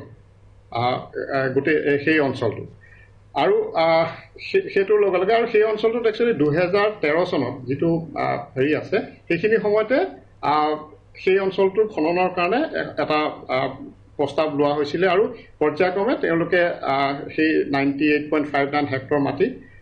খান্দিবৰ কাৰণে যিভাগে যাব লাগে, যেনেকৈ যিকেইটা প্ৰচিডিউৰ মানিব লাগে সেইমতে গৈছিল। কিন্তু এটা কথা অলপ দেখি পেলাই আচৰিত হওঁ, সেইটো হৈছে যে সেইখিনি সময়ত যিটো ফৰ্মেটত গোটেই বস্তুটো দিব লাগে, যে কনচাৰ্নিং প্ৰথম যিখন ৰিপৰ্ট যায় সেইটো হৈছে কনচাৰ্নিং যাৰ যিজন DFO থাকে, যিখন ফৰেষ্ট আমাৰ ডিভিজনৰ ফৰেষ্ট অফিচিয়েল যাৰ যায়, তাতে এটা লিখা আছিলে, যিহেতু এৰিয়াটো ঠিকেই আছিল যে এৰিয়াটো এলিফেণ্ট ৰিজাৰ্ভৰ আণ্ডাৰত পৰে, কিন্তু তাতে এটা দফা আছে যে whether any rare, endangered or unique species of flora fauna found in the area, if so details, তাতে এক আখৰে লিখা আছিলে presence of any rare and endangered species are not found, not noticed. So এইটোৱে এটা কি মানে এনেকুৱা ধৰণৰ হেৰিবিলাকে কি সূচায়। আৰু সকলোতকৈ ডাঙৰ কথা কি জানেনে প্ৰণয়দা, যে আজি যে যি কৈ আছে এতিয়া অলপ আগতে দত্ত ডাঙৰীয়াই যিটো কথা ক'লে যে তেওঁলোকে দিহিং পাটকাই সংৰক্ষণৰ কাৰণে কিবাকিবি, ময়ো আছিলোঁ এসময়ত, মই হেৰি কৰোঁ যে দিহিং পাটকাই অভয়াৰণ্য হোৱাৰ কাৰণে আমি কৰিছিলোঁ আৰু অভয়াৰণ্য হেৰি এটা হৈ গ'ল। কিন্তু তাৰ পিছৰ পৰ্যায়ক্ৰমে যিহেতু মই এইবিলাক হেৰিয়াৰ পৰা আঁতৰি আহিলোঁ, গোটেই এই সংগঠন বা হেৰিয়াৰ পৰা আঁতৰি আহিলোঁ, কিন্তু এতিয়া দেখা যায় যে আচলতে তেওঁলোকে তেনেকুৱা ধৰণৰ কোনো এতিয়া এই প্ৰচেছটোৱে 2013 চনত আৰম্ভণি হওঁতে আমি এইবিলাক কথা কিয় হেৰি নকৰোঁ। কথাটো হ'ল যে আৰম্ভণি হওঁতে আমি কিয় নকৰোঁ। আমি এজ এ কনচাৰ্ণ আপুনি যদি ইমানেই কনচাৰ্ণ যে আমাৰ এই অঞ্চলৰ জীৱ বৈচিত্ৰ্যৰ প্ৰতি বা দিহিং পাটকাই অভয়াৰণ্যৰ প্ৰতি যদি ইমানেই আমি দায়বদ্ধ, তো আমি কিয় কথা এই যিবিলাক কথা বন বিভাগে অলপ অ'ত হেৰি কৰি থৈ গ'ল, এৰি থৈ গ'ল, সেইবিলাক কথা আমি কিয় উনুকিয়াই নিদিলোঁ যে এইটো এনেকুৱা নহয়, এইটো এনেকুৱা কথা। এইটোতো এটা মানে আমাৰ নিজৰ গাতে আহি মানে চিটিকি আহি পৰা নিচিনা লাগে গোটেই বস্তুটো। আৰু এটা কথা প্ৰণয়দা, এইখিনিতে মই ক'বই লাগিব এইটো কথা, কাৰণ তেওঁ যিজন দত্ত ডাঙৰীয়া যিটো দম্ভালি মাৰি কথা এটা কৈছে যে তেওঁলোকে দিহিং পাটকাইৰ কাৰণে সমস্ত বস্তু কৰি আছে, কিন্তু মই তেওঁক এটা বস্তু ক'ব বিচাৰোঁ যে 2007 চনত যেতিয়া HOEC বুলি কোম্পানীটোৱে অইল ইণ্ডিয়াৰ হৈ পেলাই ডিৰক ৰিজাৰ্ভ ফৰেষ্ট, এতিয়া দিহিং পাটকাই অভয়াৰণ্যৰ একেবাৰে 200 মিটাৰৰ ওচৰত, 10 কিলোমিটাৰ মই বাদেই দিলোঁ, দিহিং পাটকাই অভয়াৰণ্যৰ বাউণ্ডেৰী 200 মিটাৰ অঞ্চলত যেতিয়া প্ৰথম অইল মাইনিং কৰিবলৈ লৈছিলে, তেতিয়া তেওঁ 2007 চনত যেতিয়া পাব্লিক হিয়াৰিং পাতিছিলে, সেই পাব্লিক হিয়াৰিঙত তেওঁ কাক সেই ৰাতি গৈ পেলাই এখন ব্লেংক কাগজত চাইন কৰিবলৈ বাধ্য কৰাইছিলে। আমি সেইখিনি সময়ত সেই অইল ৰিগটো বন্ধ কৰাৰ কাৰণে, সেই ড্ৰিলিং বন্ধ কৰাৰ কাৰণে আমি সেইখিনি সময়ত যিখিনি প্ৰচিডিউৰ, যিখিনি নৰ্মছ মানিব লাগে, 2006 চনৰ যিটো আপোনাৰ EI নটিফিকেশ্যন, সেইমতে আমি আগবাঢ়িছিলোঁ। তেওঁলোকে পাব্লিক হিয়াৰিং নকৰাকৈ গোটেই প্ৰচিডিউৰটো কৰিব গৈছিলে, আমি পাব্লিক হিয়াৰিং বন্ধ কৰাই পেলাই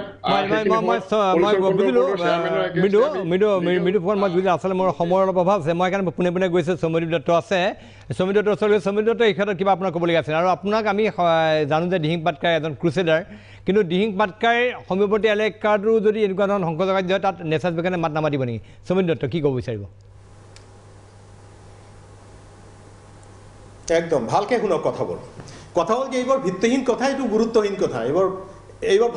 ফাল্টু কথা এইবোৰ ভিত্তিহীন কথা মিছা কথা এইবোৰ কৈ থাকে কিছুমান কৈ থাকক সেইটো লৈ আমি কোনো পাত্তা নিদিওঁ সেইবোৰ কথা আচ্ছা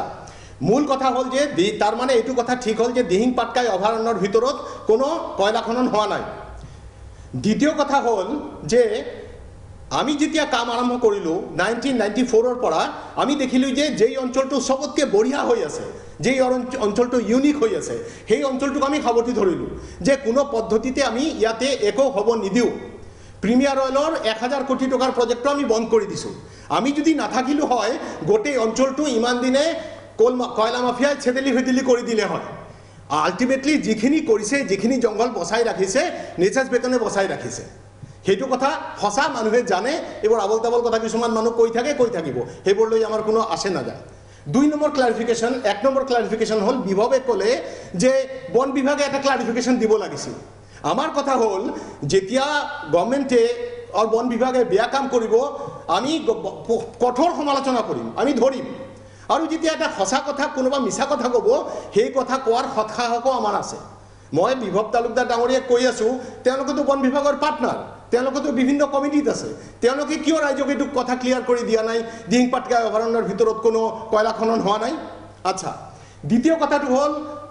বনমন্ত্ৰী ডাঙৰীয়াই এতিয়া কিছুমান কথা ক'লে বনমন্ত্ৰী ডাঙৰীয়া ভাল মানুহ সৎ মানুহ তেওঁৰ প্ৰতি মোৰ সন্মান আছে কিন্তু তেওঁ ৱাইল্ড লাইফ এক্সপাৰ্ট নহয় সেইকাৰণে তেওঁ বহুত কেইটামান ভুল কথা কৈ গ'ল কিবা এলিফেণ্ট চেংচুৰী ক'ল তেওঁ এইবোৰ কথা নাজানে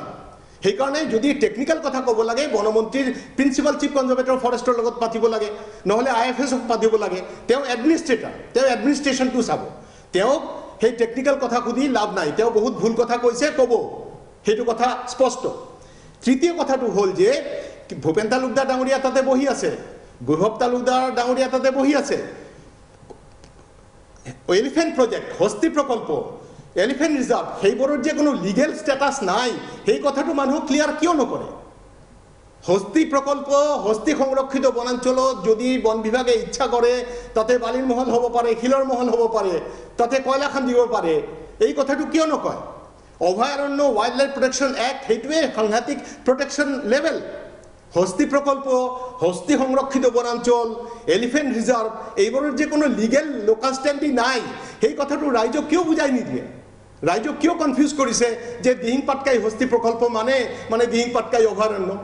দিহিং পাটকাই হস্তি প্ৰকল্প মানে তাৰ কোনো লিগেল ষ্টেটাছ নাই না সমদীপ মই যেটো শুনিছো এইটো হয় নেকি যে ডিগবৈ যিটো ৰিফাইনাৰী বা ডিগবৈ টাউন সেইখন হস্তি প্ৰকল্পৰ ভিতৰত আছে এইটো হয় নেকি কথাটো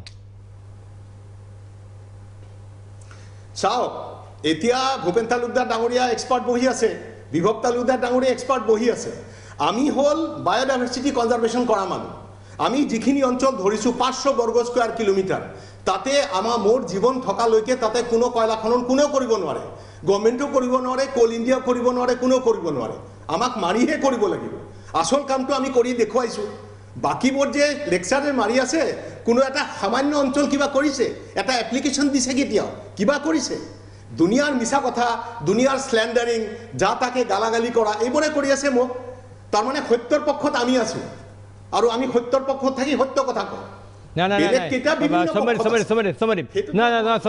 মই বুজিলোঁ আপুনি বৰ্ষাৰণ্যখনৰ আপুনি ৰখাই আছে কিন্তু আপুনি চালেকিৰ যিটো কয়লাখন তাৰ সেই কথা আপুনি স্পষ্ট মাত মাতা নাই সেইকাৰণে আপোনাৰ প্ৰতি প্ৰশ্ন উত্থাপন হৈছে আপুনি চালেকিৰ যিটো কয়লাখন হৈছে সেইটোত মাত মাতা কিয় মাত মাতা সেইটো কথা মই আপোনাৰ পৰা জানিব বিচাৰিছিলোঁ কথাটো কওঁ শুনক কথাটো হ'ল যে কোনোবা মোক মাত মাতিব ক'ব মই মাত মাতিম তেনেকুৱা কোনো দায়বদ্ধতা মোৰ নাই চালেকিৰ কথা যিসকলে কৈছে যিসকলে চালেকিক চৰকাৰী টেবুলত বহি পেলাই দি দিয়া হ'ল তেওঁলোকে কওক আমি যেতিয়া কাম আৰম্ভ কৰিছোঁ 1994ত তেতিয়া আমি দেখিছোঁ যে বৰ্ষাৰণ্যৰ কিছুমান অঞ্চল প্ৰায় নষ্ট নাই কিছুমান অঞ্চল ডিভাষ্টেটেড কিছুমান অঞ্চলত মানুহ বহিছে কিছুমান অঞ্চলত গাঁও বহিছে আমি ডিমাৰ্কেট কৰিছোঁ বেষ্ট অঞ্চল কোনটো আছে চবতকৈ ভাল কোনটো হৈ আছে এই 500 বৰ্গ স্কোৱাৰ কিলোমিটাৰ ইউনিক হৈ আছে আৰু সেই 500 বৰ্গ স্কোৱাৰ কিলোমিটাৰ লৈ পেলাই আমি যুঁজিছোঁ আৰু আমি সেইটো বুকুত বান্ধি থৈ দিছোঁ এই যে 500 বৰ্গ স্কোৱাৰ কিলোমিটাৰ আমি নহ'লে সেইটো ধ্বংস হৈ গ'ল হয় এতিয়া চেলেকিৰ কথা যিসকলে কৈছে তেওঁলোকে প্ৰথমে কওক চেলেকি ক'ত চেলেকিত গৈ পেলাই চাওক তাতে কেনেকুৱা জংঘল আছে আপোনাৰ বক্তব্য আমি সমৰ্থন জনাইছোঁ আপুনি কৈছে কিন্তু আপুনি তাৰ মানে এইটো নহয় যে আপুনি বাকী ঠাইত অপেন কাষ্ট মাইনিং হ'লে আপুনি নক'ব আপুনি ক'ব লাগিব সেইটো বিষয়ে মই আহিম অলপ খন্তেক সময় বাণিজ্যিক বিৰতি লোৱাৰ টাইম হৈছে মই বাণিজ্যিক বিৰতি লৈ লৈছোঁ তাৰপিছত মই আপোনাৰ পৰাই এই প্ৰসংগত স্পষ্টীকৰণ বিচাৰিম আৰু লগতে আমাৰ ভূপেন তালুকদাৰ আছে তেখেতেও ক'ব যে আচলতে হস্তি প্ৰকল্পৰ লোকাছ ষ্টেণ্ড কি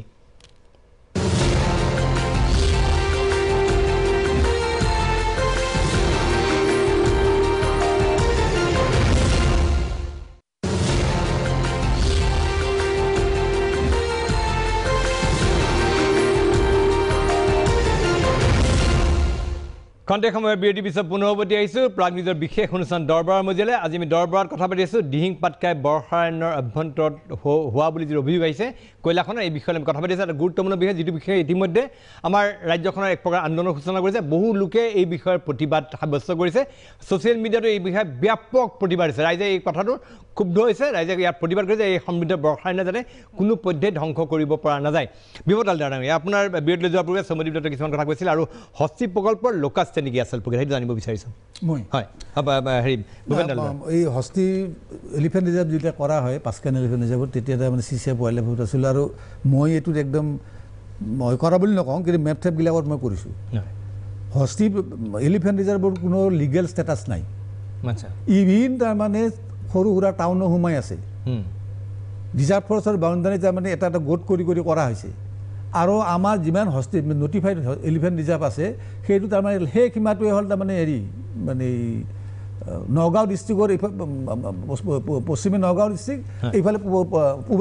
পূবে নগাঁও ডিষ্ট্ৰিক্ট এইফালে কোনো আমাৰ হস্তি প্ৰকল্প নাই নৰ্থ বেংকত আছে এটা কাজিৰঙাত আছে এটা ইয়াত আছে নৰ্থ বেংকত একেবাৰে একদম হেৰিলৈকে আছে তাৰপিছত তাৰমানে এটা হ'ল তাৰমানে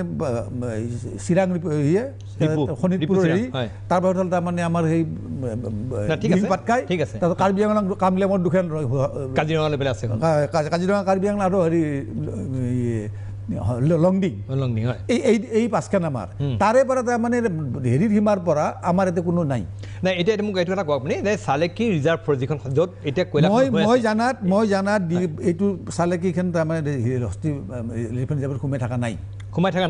মই জানাত মোৰ ভুল হ'ব পাৰে মই পাহৰি গৈছোঁ বহু বছৰৰ কথা ডিগবৈ টাউনখনে সোমাই থকা নাই কাৰণ ৰিজাৰ্ভ ফৰেষ্টৰ সীমাটো দি কৰা হৈছে গতিকে চালেকিখন তেতিয়া তাৰমানে অলৰেডি নকৈছোঁ আগতে কয়লাৰ হেৰি হৈ আছে মিডিয়া কিয় জানে মৃদুভুৱন যে চালেকি ৰিজাৰ্ভ ফৰেষ্টখন আচলতে হস্তি প্ৰকল্পৰ অধীনত আছে নেকি মৃদুভুৱন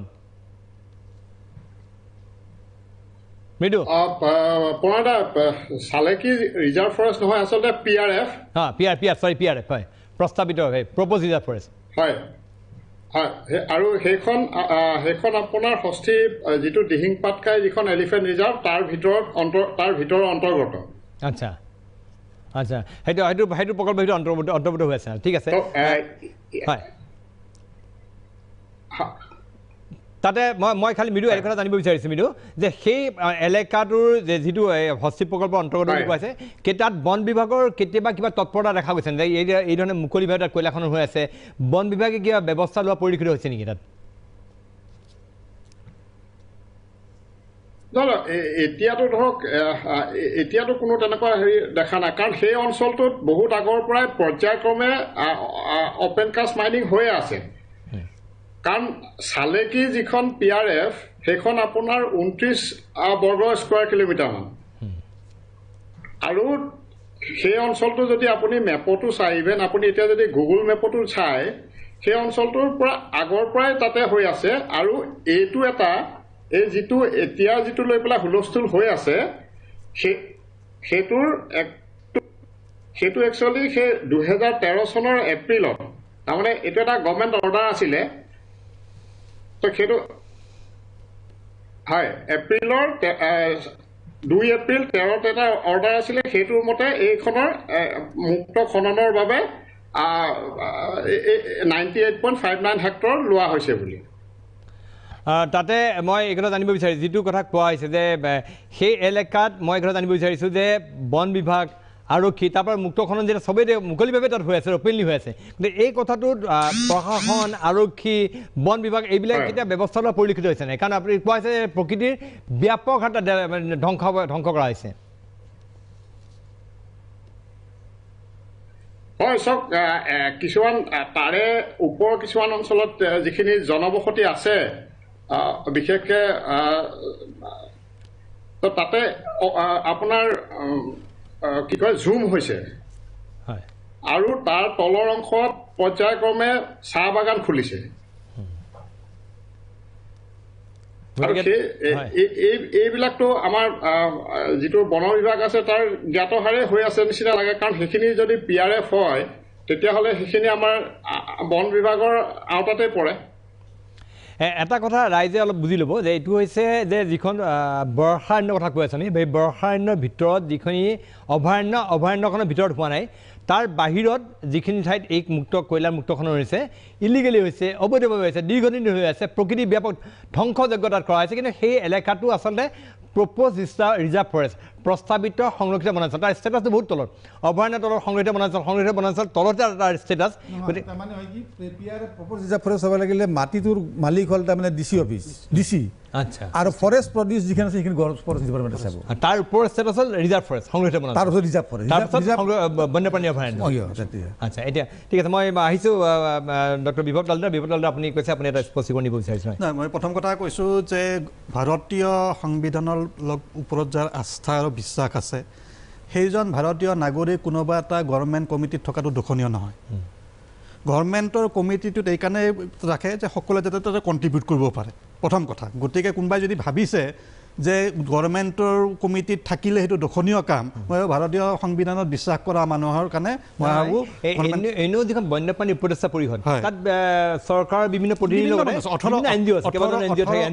18জন মানে মানুহ থাকে তাৰে ধৰক এই বেচৰকাৰী অনুষ্ঠানৰ মানুহ 6জন বা 7জন থাকে আৰু বাকী মেক্সিমাম গভৰ্ণমেণ্টত থাকে গতিকে সেইটো ৰেচিঅ' যদি আপুনি চায় যদি বেচৰকাৰী অনুষ্ঠানৰ মানুহখিনি অপযোগ কৰে আপুনি মেজৰিটিৰ ফালৰ পৰা কিন্তু সেইটো বহুত ক্ষেত্ৰত হয়তো পাৰ হৈ যায় সেইটো বাৰু বেলেগ কথা এটা সৌম্যদীপ দত্তই কৈছে যে মানুহখিনিক কিয় বুজোৱা নাই মই কমিটিত আছোঁ মই নুই কৰা নাই সৌম্যদীপ দত্ত প্ৰজেক্ট এলিফেণ্টৰ ষ্টেৰিং কমিটিত আছে প্ৰজেক্ট এলিফেণ্টৰ ষ্টেৰিং কমিটিত থকা মানুহ এজনে প্ৰজেক্ট এলিফেণ্টৰ স্থিতি কি আছে জানিব লাগে নে নালাগে তেওঁ যদি জানে কিয় জনোৱা নাই গতিকে মই আকৌ বোকাচুতীয়া খেলত মই নাযাওঁ মই ইয়াতে বোকাচুতীয়াবোৰ কাৰণত অহাও নাই যিটো কথাটো কৈছে মই তাৰ উত্তৰটো দিছোঁ দ্বিতীয় কথাটো হৈছে আচল যিটো কথা আজি আমি ইয়াতে ডিছকাশ্যনটো কৰিব বেছিকেলি কোল হেৰি ৰূপত আমি আহিছোঁ চালিকিৰ কথাটো জলপটপট ইয়াতে যিখিনি মানে যিটো মিনিটছ অফ দ্য মিটিং আছে সেইটো জলপটপটকৈ লিখা আছে যে এক্সপাৰ্ট কৰ্মী যে কনষ্টিটিউটেড আগৰ হেৰিটোত তেওঁলোকে হেৰি কৰিছে তাতে আৰু এটা কথা লিখা আছে যে 10 কিলোমিটাৰ বাহিৰত এই এৰিয়াটো পৰে মানে ইকো সেন্সিটিভ জোনৰ বাহিৰত যেটো সাধাৰণ ওয়াইল্ডলাইফ সেঞ্চুৰী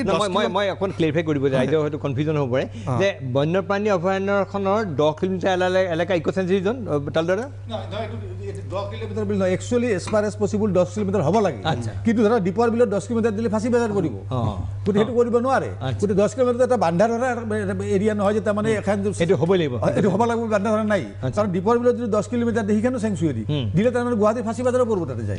পুৰা কৰবাত য'ত সুবিধা তাত 10 কিলোমিটাৰ ল'ব য'ত তাৰমানে ইকোলজিকেল ইণ্টিগ্ৰিটিটো চাই ল'ব কিন্তু গুৱাহাটীৰ ক্ষেত্ৰত বা অন্য কিছু ক্ষেত্ৰত নহ'ব সেইটো সোণাৰীপাত এই আমাৰ আমচাঙত নহয় সেইটো কাৰণ বাকী আমাৰ যিবিলাক আছে সোণাৰীপাই কথা আপুনি ফটকে ক'লে যে সোণাৰীপাই এখন অত্যন্ত সমৃদ্ধ অঞ্চল এইখনটো ধ্বংস কৰি শেষ কৰিলে মই সোণাৰীপাৰ কথা 1 মিনিট 1 ছেকেণ্ড মই কওঁ আমাৰ অসমত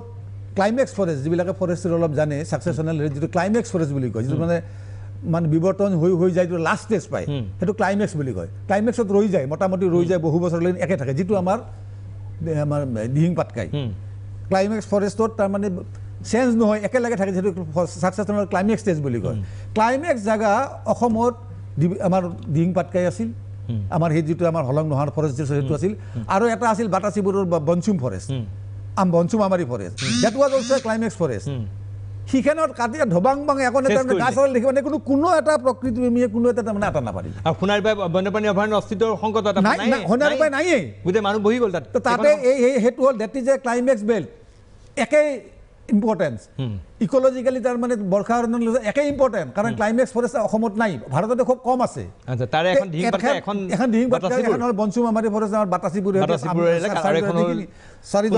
একোই নাই সোণাৰীপাত আজিকালি কোনো মাত মাতা নাই যাতে ভোট হয় তাতে ইলেকশ্যন হয় তাতে তাৰমানে স্কুল হয় তাতে কলেজ হয় তাতে চব হয় কোনো এটাই চাপ চুপ মাতে নামাতে বিভৱ চাওক ইক' চেঞ্চিটিভ জোনটো আচলতে গভৰ্ণমেণ্টে কেতিয়াবা নটিফাই কৰিব লাগিছিল যেতিয়া এটা সময়সীমাৰ ভিতৰত নকৰিলে যে সুপ্ৰিম কোৰ্টে 10 কিলোমিটাৰটো বান্ধিছে যদি নটিফাই নকৰে 10 কিলোমিটাৰ সুপ্ৰিম কোৰ্টে ধৰি ল'ব এটা wild life sanctuary even state board of wild লাইফৰ মিটিঙতো এটা আলোচনা হৈছিল তেতিয়া আমাৰ মুখ্যমন্ত্ৰী ডাঙৰে কৈছে যে এই ইক' চেঞ্চিটিভ জোনবিলাক কেলে ডিক্লেয়াৰ কৰি আছে তেতিয়া মোৰ মনত আছে কাম্পা বৰগাৰী তেওঁ BTC তেওঁ মেম্বাৰ তেওঁ তেতিয়া কৈছে যে আমাৰ CM ছাৰক ভালকৈ ইক' চেঞ্চিটিভ জোনটো কি বস্তু ভালকৈ বুজাই দিয়া হোৱা নাই কাৰণ যদি ইক' চেঞ্চিটিভ জোন ডিক্লেয়াৰ গভৰ্ণমেণ্টে নকৰে তেতিয়া সুপ্ৰিম কোৰ্টে বাই ডিফল্ট 10 কিলোমিটাৰ ল'ব আৰু যদি নটিফাই কৰে সেইটোতো ক'লে সেইটো 100 মিটাৰ হ'ব পাৰে 1 কিলোমিটাৰ হ'ব পাৰে সেইটোও হ'ব পাৰে বস্তুখিনি সেইটো ইক' চেঞ্চিটিভ জোনৰ এটা কৰে গতিকে এটা ষ্টেট বৰ্ডৰ মিটিঙত সাধাৰণতে কি চাব এলিফেণ্ট ৰিজাৰ্ভৰ ভিতৰত যদি ৱাইল্ড লাইফ চেংচুৰী পৰে সেইটো বেছিকেলি ৱাইল্ড লাইফ প্ৰটেকশ্যন আণ্ডাৰত কি কৰিব পাৰে ইক' চেঞ্চিটিভ জোনৰ কথাটো ঠিক আছে ঠিক আছে আমি এই বিষয়ে আৰু কথা পাতিম আৰু আমি জানিবলগীয়া আছে আচলতে আমি কৈছোঁ যে দিহিং পাটকাই সমৃদ্ধ বৰ্ষাৰণ্য সেই এলেকাত কোনো ধৰণৰ কয়লা খনন হওক বা কোনো ধ্বংসকাৰ্য সহ্য কৰা নহ'ব সেইটোত প্ৰতিবাদ সকলোৱে কৰিব মই এই ক্ষেত্ৰত এই প্ৰতিবাদৰ ক্ষেত্ৰত কাৰ কি স্থিতি সমীৰ দত্ত কি ক'ব মৃদুপৱন ফুকনৰ কি স্থিতি তালৈ পলাশ শৰ্মাই কি ক'ব সেইবিলাক জানিম কিন্তু তাৰ পূৰ্বে মই লৈ লৈছোঁ খন্তেক সময়ৰ বাণিজ্যিক বিৰতি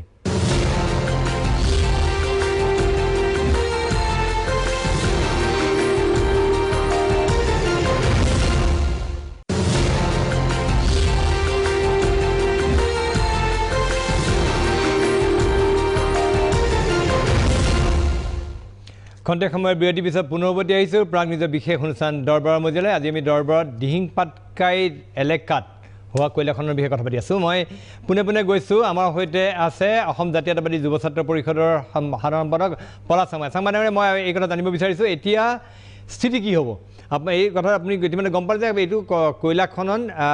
যিখন অভয়াৰণ্যৰ ভিতৰত হোৱা নাই তাৰ সমীপৱৰ্তী এলেকাত হৈছে গতিকে এতিয়া যুৱ ছাত্ৰবাদীৰ কি স্থিতি হ'ব আৰু আমি সকলোৱে এই কথাত চকু ৰাখিব সকলোৱে সতৰ্ক যে কোনো পধ্যেই বৰ্ষাৰণ্য ক্ষতি হ'বলৈ দিয়া নহ'ব কি ক'ব চাংমাই আমি যোৱাকালিও যিডোখৰ ঠাইক লৈ পেলাই আটাইতকৈ বেছি বিতৰ্ক হৈছে চালেকি সেই অঞ্চল যোৱা কালি আমি ভ্ৰমণ কৰিছোঁ গতিকে চালেকি হস্তি প্ৰকল্পৰ অন্তৰ্ভুক্ত হওক বা নহওক কিন্তু চালেকি দিহিং পাটকাইৰ অন্তৰ্গত এটা অঞ্চল গতিকে যেনেধৰণে অভয়াৰণ্যখন 111.19 বৰ্গ কিলোমিটাৰ যিখন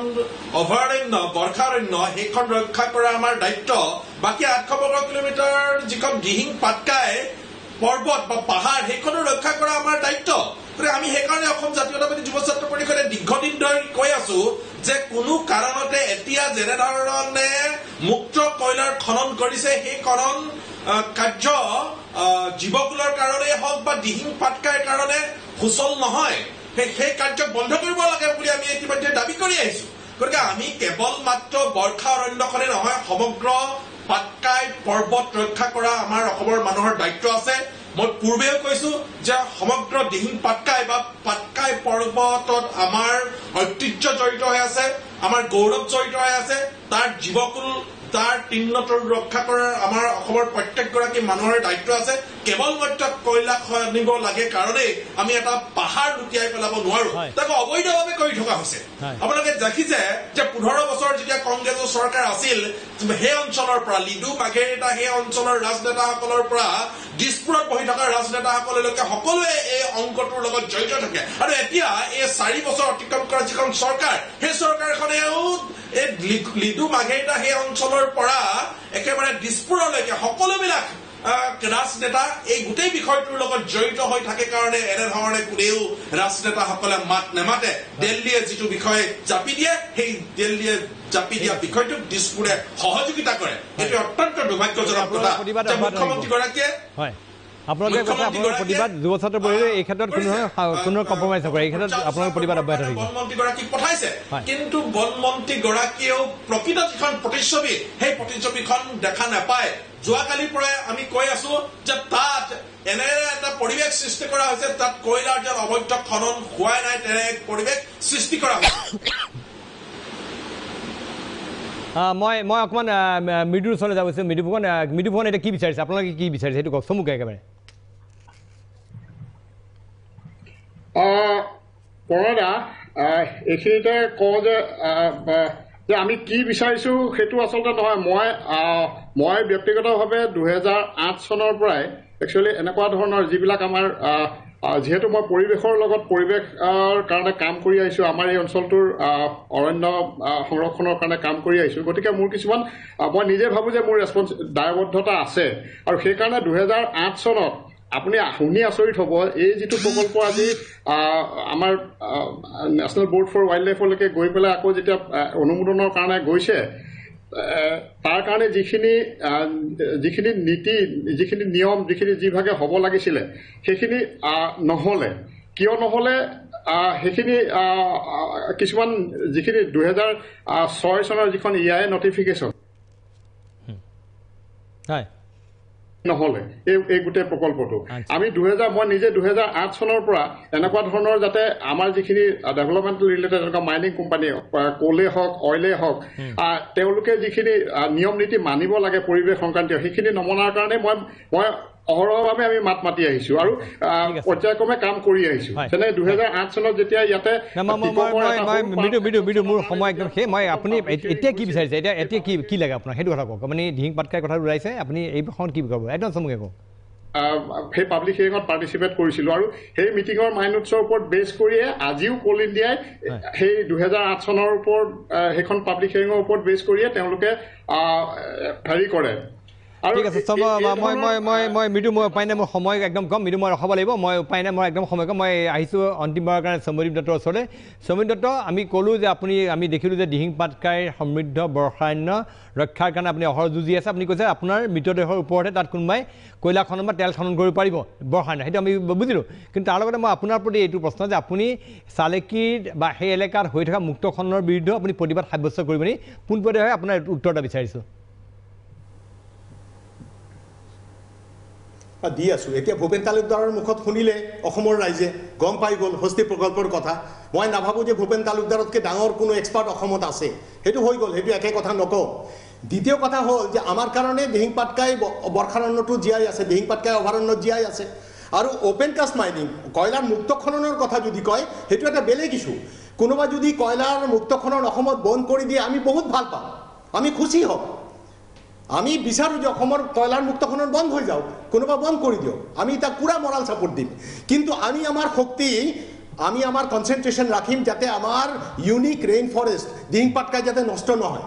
এনেকুৱা বহু মাফিয়া আছে, কয়লা মাফিয়া আছে, আমাৰ এগেইনষ্টত স্লেণ্ডাৰিং কৰাৰ কাৰণে মানুহ লগায়, সংগঠনৰ পৰা মানুহ ভাঙায় আৰু সিহঁতক আমাৰ বদনাম কৰি ফুৰে। সিহঁতৰ সেইটোৱে কাম। ছ'চিয়েল মিডিয়া চালে আপোনালোকে গম পাব, সিহঁতৰ কাম হ'ল আমাৰ সম্পৰ্কে মানুহক ভুল ধাৰণা দিয়া। সিহঁতে আমাক একো কৰিব নোৱাৰে। আমি যিমান দিন আছোঁ বৰ্ষাৰণ্য দিহিং পাটকাই অভয়াৰণ্য সুৰক্ষিত থাকিব। কোনোবা যদি কোল মাইনিং বন্ধ কৰিব বিচাৰে কৰক, আমি ভাল পাম, সেইটোত আমি সমৰ্থন কৰিম। ঠিক আছে, ঠিক আছে, মই আহিছোঁ তালৈ, মই আপোনাৰ পৰা জানিব। হয়, ঠিক আছে, সৌম্যদীপ মই ধন্যবাদ দিছোঁ। তালৈ কি কয় যে এই বৰ্ষাৰণ্য বুলি ভাবি আহিছে, মোক সেইটো কথা লাগে যে বৰ্ষাৰণ্য আহিছে। মোৰ মতে আহিছে যে এই অ'পেন কাষ্ট মাইনিংটো আদিম প্ৰথা, এই বৰ্বৰ যুগৰ প্ৰথাৰ নিচিনা চলি আছে। মোৰ আচৰিত লাগে এইকাৰণে যে আমি আজিকালি আমি একো মাতা নাই। আমাৰ চেঞ্চিটিভিটিটো এতিয়া লাহে লাহে বাঢ়ছে, অৱশ্যে মানুহবিলাক আহিছে, চেঞ্চিটিভ হৈছে, কিন্তু ইমান বছৰ চলি থকা বস্তু এটা বৰ্বৰ প্ৰথা, এটা তাৰমানে হ'ল আদিম প্ৰথা এটা, আমি একো নামাতো। আৰু এইটো কথা খাটাং যে তাৰমানে ইয়াৰ প্ৰভাৱ তাৰমানে বৰ্ষাৰণ্যত পৰিব। কিন্তু এলিফেণ্ট ৰিজাৰ্ভৰ কথা আৰু এটা কৈ থওঁ, এলিফেণ্ট ৰিজাৰ্ভৰ আমাৰ